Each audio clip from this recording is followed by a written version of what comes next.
In just 2 sleeps, our neighbors to the south in the United States of America will be voting in an election which has been more polarized than anything that any of us have seen in our lifetimes.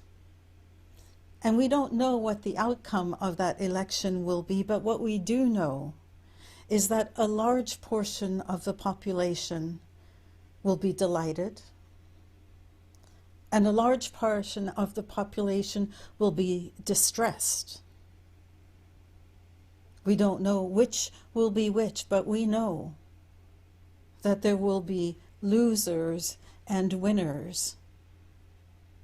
And the question is, what do we do with this knowledge that there will be people who will be heartbroken at the same time as others will be delighted? Our goal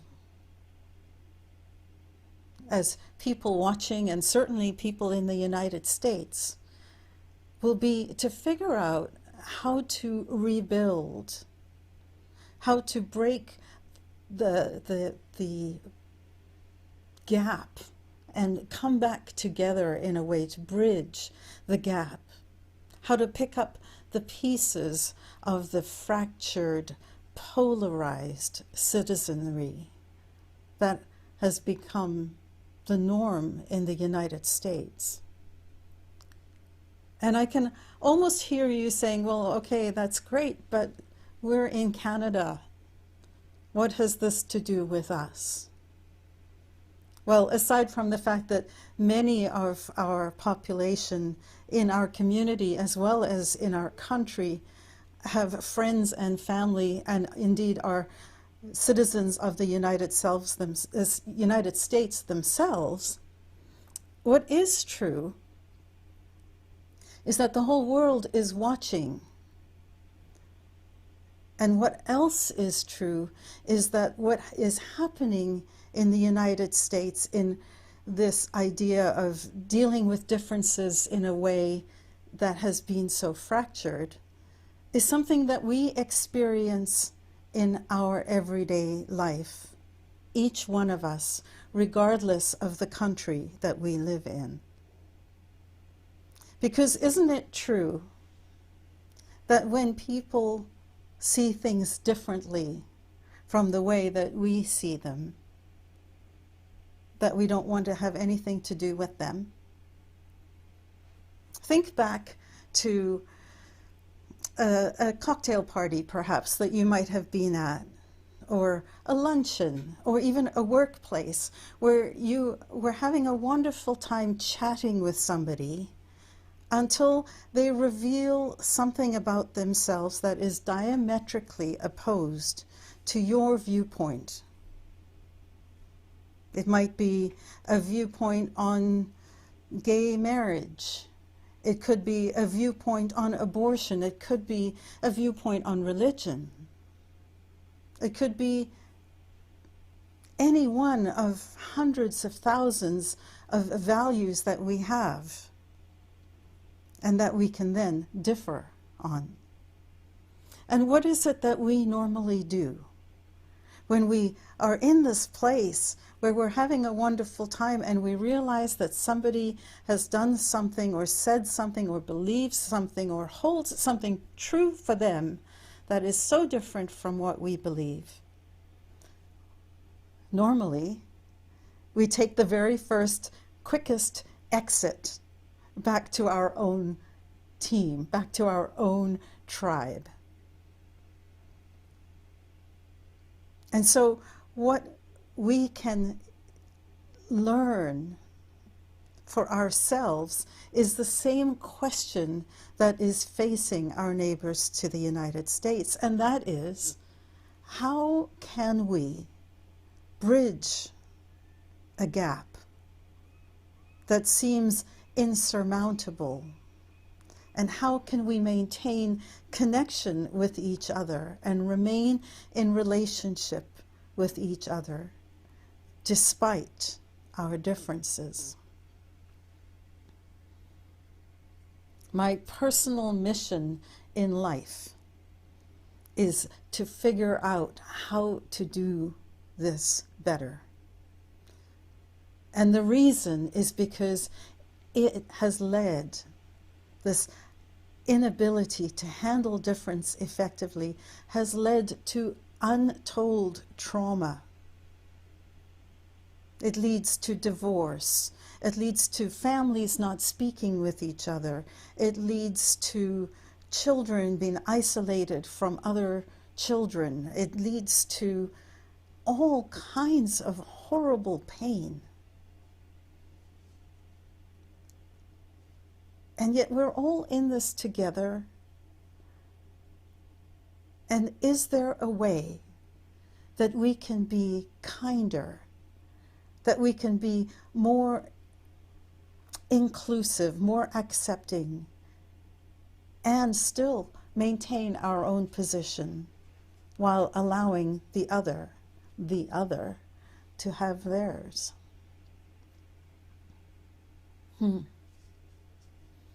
The challenge, of course, is that we don't want to be viewed, when we see others who we view as intolerant, we run the risk of becoming intolerant ourselves.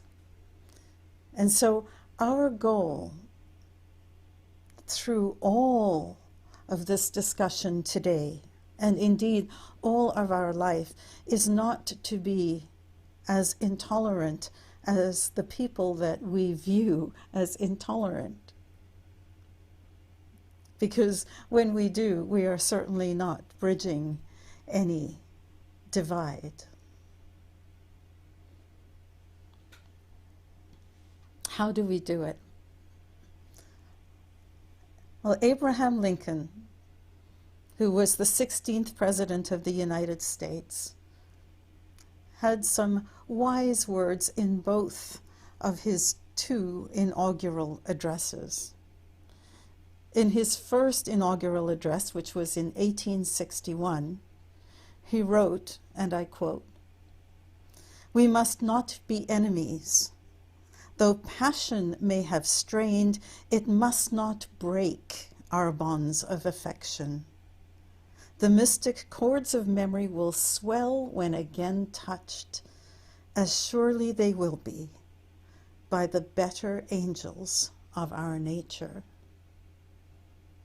Though passion, end quote, though passion may have strained, they must not break our bonds of affection.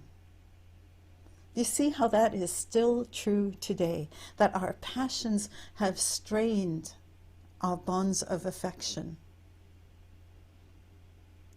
And if we can touch the mystic chords of memory,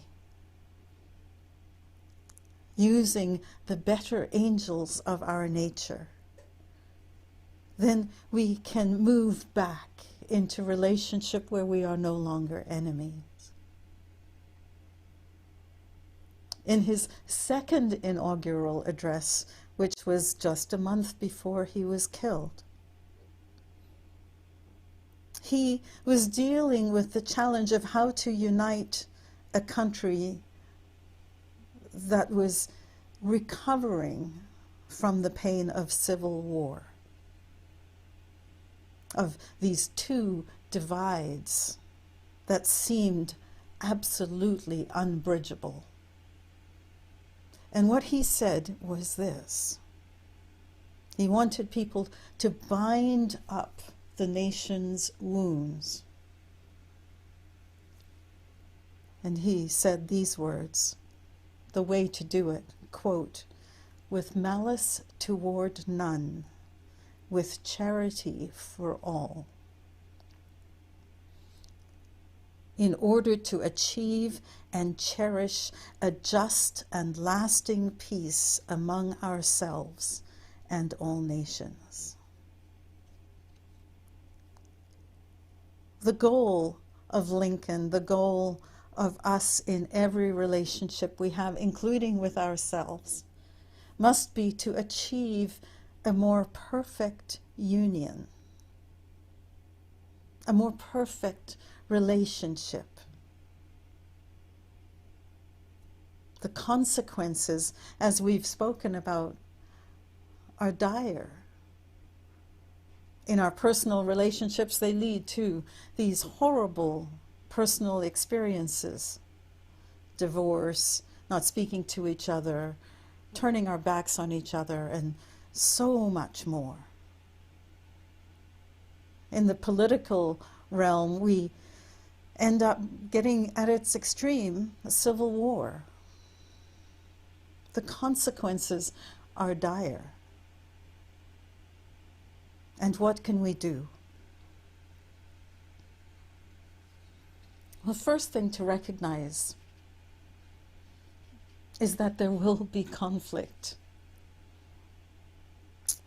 My friend Martha Creek, who I quote so often because she is so wise, says, "Where two or more are gathered, there will be bristling." Yes. Yes. We each have unique fingerprints. We each have unique iris prints. We are 1 in 7 billion, and yet we are unique. And so, of course, we're going to see things differently because we come to the world with different experiences. So from a contextual point of view, expect conflict, expect difference. Then expect to focus on that which is wrong. It is part of our human nature to focus on the negative. And there is something powerful about just recognizing that, because it means that when you see something that is negative and you start working it in your head, you now have the power to recognize what is going on and the power to say, okay, that's enough. As I mentioned about Elaine Mills, been there, done that, don't need to go back. Don't need to keep reworking it. I follow a blogger named Carrie Newhoff who writes a blog every single day about ministry and challenges that ministries might face and how to support ministers, especially right now in this pandemic time, how to support ministries. And what he wrote is very instructive about this. He says, here's what's sadly true about human nature, or at least human nature in the 21st century. Hate generates more clicks than love. I've struggled with this as a writer. I'm committed to making this blog and my podcast places of hope, of help, and encouragement. But I've also realized that if I title things positively, no one will read it. For example, I could have called this post, the one that I read where this was posted, "Love each other more, our world needs it." But instead, he titled it, "Why do we hate each other so much? 5 reasons anger is the new epidemic." It's a much more compelling headline. He says, "I've experimented with titles long enough to know that this phenomenon is sadly true. So I use a little negative to generate far more positive." Remember, we have a human tendency to focus on the negative, potentially blowing it out of proportion. And third, expect emotion after a conflict. So to pretend that there will not be emotion is to deny ourselves our humanity. We won't be able to control feelings. We can't not feel. Those who feel that they win in a political discussion, in an election, or in an interaction one-on-one with someone. The person who feels that they have won will feel happy. They'll feel vindicated. They'll feel gleeful. They might feel triumphant. They will be tempted to be disdainful or to ridicule the person who they see as being bested.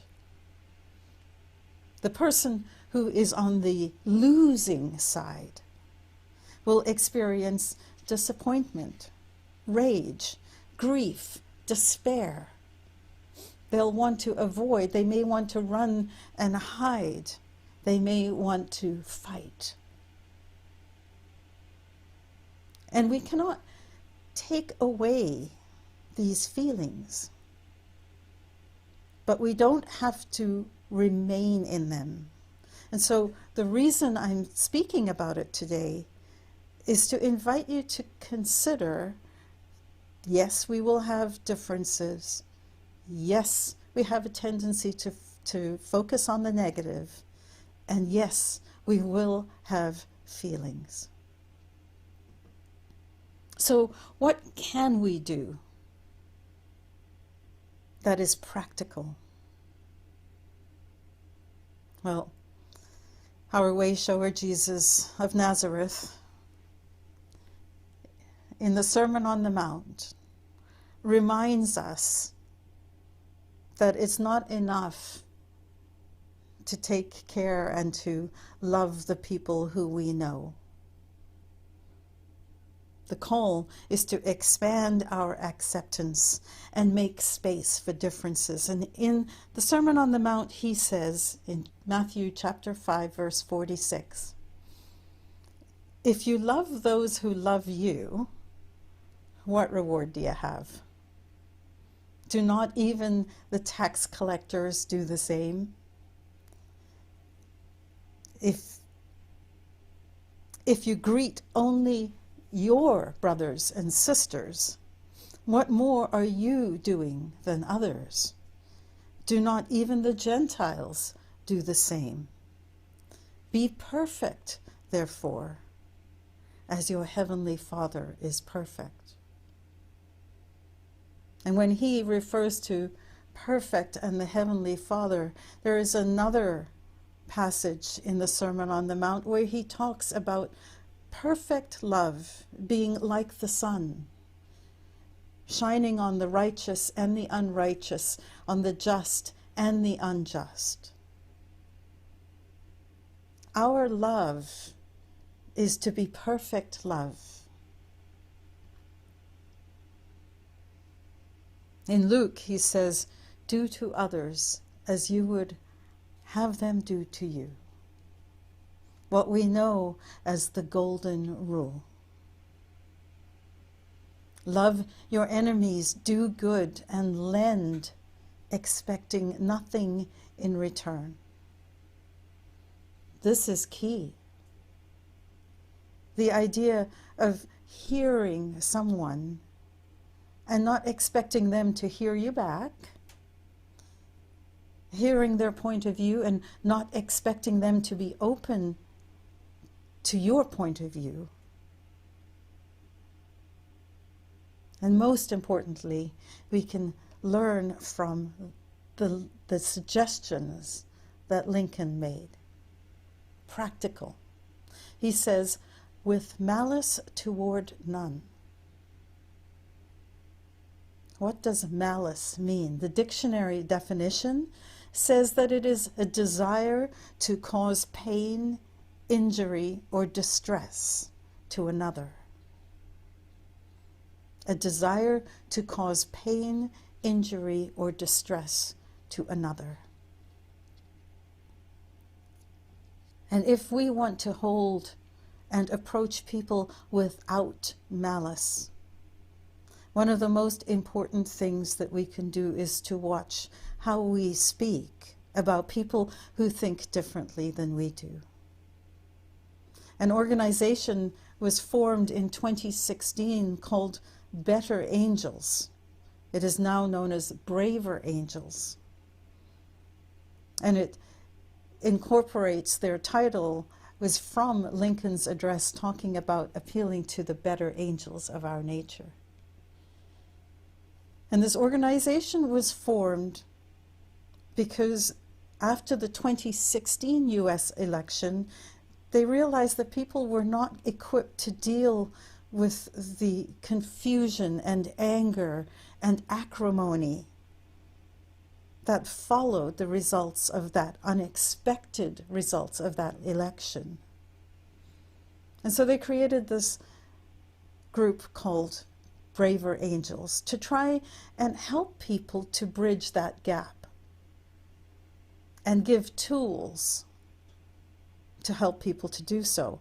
And one of the things that they suggest, primary, is to watch how we speak about the other, especially when we're in our own group. So how we talk with ours about them. They identify 4 horsemen of polarization. Now this is drawn from the book of Revelation, where we are told that there were 4 horsemen of the apocalypse. They were harbingers of doom, of death. And so they are bringing that same message to us about the dangers of speaking about the other in these 4 terms. They are stereotyping, dismissing, ridiculing, and being contemptuous. Stereotyping is when we ascribe a set of behaviors to an entire group of people, forgetting that there are individuals in that entire group of people. So, for example, those who are on the left, who are liberal-leaning, may believe that people who are conservatives don't care about individuals or care more about money than they do about people in need.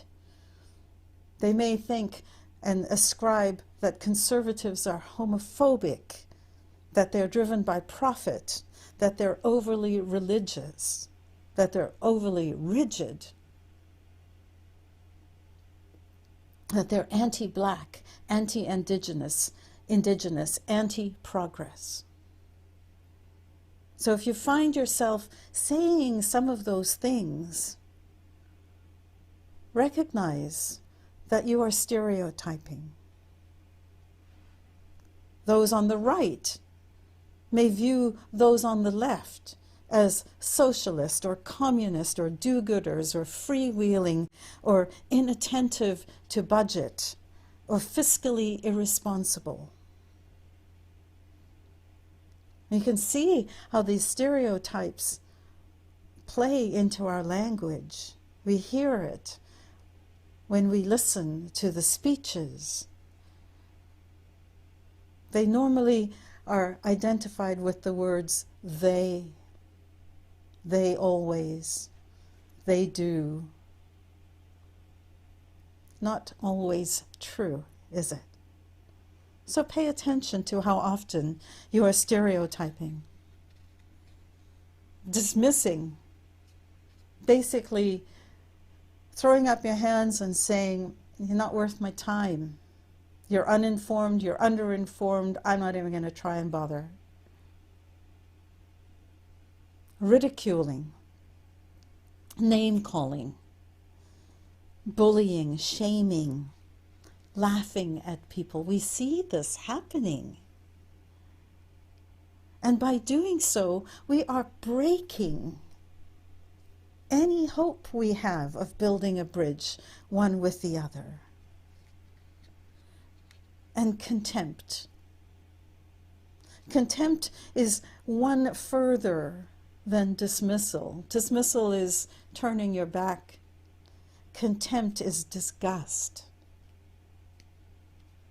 It's a, not only does your position not is your position not worthy of my attention, but you are not worthy of my attention. So pay attention to how often you may be using this language of polarization, especially when you're in a group of people who think the same way that you do, because then that mob mentality just makes it even more strong. How do you watch and monitor yourself? One of the most powerful images you can have is to pretend that you are being recorded. How would Joe feel if he heard me speaking about this in this way? How would anybody on the other side feel hearing me speak about conservatives or liberals or anything else in this way? Would they feel respected? Would they feel disrespected? Would they feel understood? Would they feel misrepresented? Imagine that you are being recorded, and if you would not say it to their face, don't say it behind their back. So that is with malice toward none. With malice toward none, don't add to the pain, to the suffering, to the distress. And with charity for all. Charity is love. Charity is kindness. Now, of course, this isn't the love that might be seen as romantic love. And it might be easier, instead of using that word which is so misunderstood and misused, to replace it with the words that Carl Rogers used, which is unconditional positive regard. It's almost like just giving somebody the benefit of the doubt because of their humanity. We see God in every face. We say that you are the face of God. Well, that doesn't apply to just the people that we like, as Jesus encouraged us to do.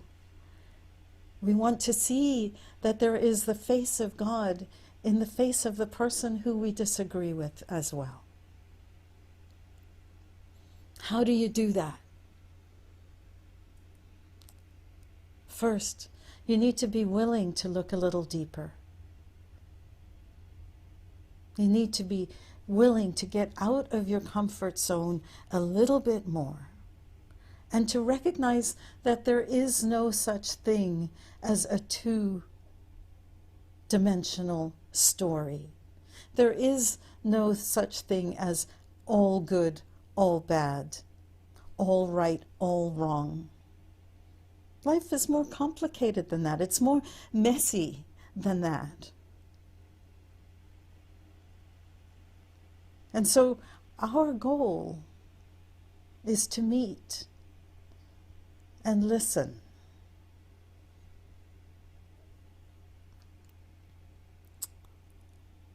The Islamic scholar Rumi puts it this way: out beyond ideas of wrongdoing and right doing, there is a field. I will meet you there. Beyond the ideas of right doing and wrongdoing, there is a field. I will meet you there. And we do this in 3 ways that I share with you today. The first is to educate yourself more. That means if you're somebody who watches Fox News, that you might consider looking at CNN or MSNBC to get a different perspective. Or if you're a person who watches CNN and MSNBC, to expand and see what it is that people who don't think like you do, what they may be exposed to. I did this. I do this.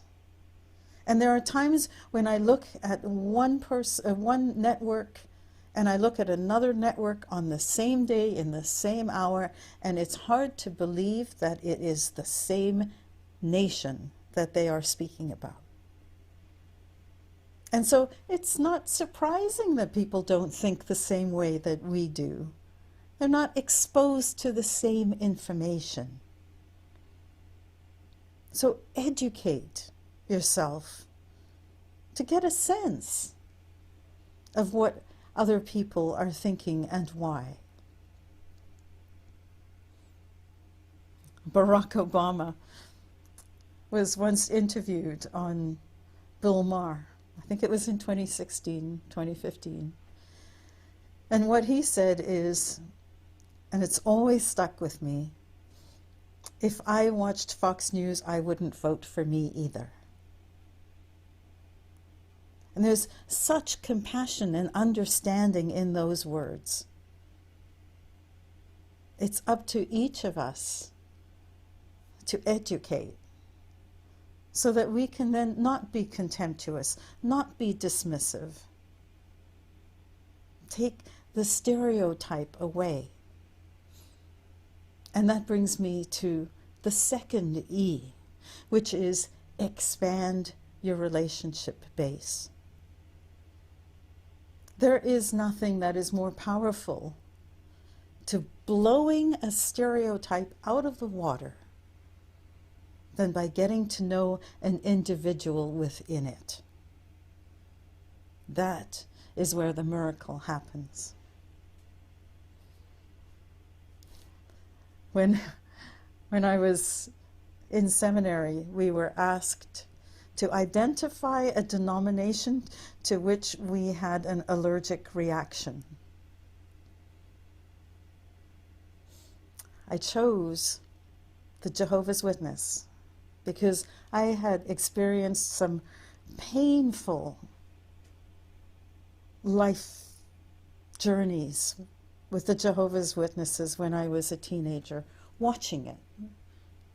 My first husband was a member of the Jehovah's Witnesses, and I saw the pain that he went through as a result of some of his behaviors and their beliefs. So I said, that is my allergic reaction. 3 weeks later, I get the next assignment in this course, and it is go and speak to them. Man, I wished I could have picked some other, because that's how much I did not want to do it. But being the dutiful good student and recognizing the pain that still lives in me even as I speak to you today, I overcame and met with them. I told them my fear, told them my anger. They told me some of the reasons they do what they did. We had a wonderful discussion. I did not leave feeling like I had converted them in any way. They knew they had not converted me in any way, but it was human. It was friendly. It was civilized. It was kind. And it happened that I ran into the gentleman who spoke with me about a month later in a coffee shop, and we greeted each other warmly. We made room for our differences and expanded our relationships, both of us. And then the third E is to explore the values behind the position. The late Dr. Marshall Rosenberg said that there is no feeling that isn't attached to a met or an unmet value or need. So exploring is a way of understanding the value that a person is going to be holding, and recognize that we all hold values, and we all hold many of the same values, but in different degrees. And that really is all that this is about. All dissension is about the difference in values. And so you can disagree with the position and still acknowledge that a person is experiencing values, and that it's because of those values that they are holding this position. So, for example, I'm guessing you feel angry about riots and looting because you value security and order. Is a way for a person who is liberal to speak to someone who is conservative. Person on the other side could say, I'm guessing that you feel frustrated about the lack of racial equality because you have a value for fairness. Those two can coexist, even if they don't have the same quantity or level. One may trump the other in a person's value makeup, which makes them land somewhere else on the political spectrum. But it doesn't mean that the values are not valid. And we can extend that same questioning, guessing, to our personal relationships. And we can go on and on and on, learning and discovering things about each other in an experience of safety, if we do it from this questioning aspect, exploring values behind positions. Often we have competing values that must coexist, even as they are in tension with each other. And there aren't always easy answers. So our goal must be a more perfect union. We accomplish that with malice for none, by choosing to speak in ways that are respectful and that don't add to polarization. Remembering that behind labels there are people. And with charity for all, by being willing to look deeper, to give each person unconditional positive regard, also known as love, and expanding, exploring, and educating ourselves. The braver angels have come up with the pledge that they have asked people to say, to live by. And they have done it with the word election. I am taking election out and replacing it with the word discussion. So I'm trying to secularize it, if you will, for our everyday here in Canada. And I read it to you. Regardless of how the discussion turns out, I will not hold hate, disdain, or ridicule for those who see things differently from me. Whether I am pleased or upset about the outcome, I will seek to understand the concerns and aspirations of those who see things differently. And I will look for opportunities to work with people with whom I disagree. That's the pledge. In everything we do, in all of our relationships, let us strive for more perfect unions. Let us resist the temptation to see differences as threats. Instead, let us see them as part of God's spectrum of humanity. And let us then commit to emotional and physical safety for ourselves and for those with whom we are in relationship with. Let us hold malice for none, and let us have charity for all. I bless you.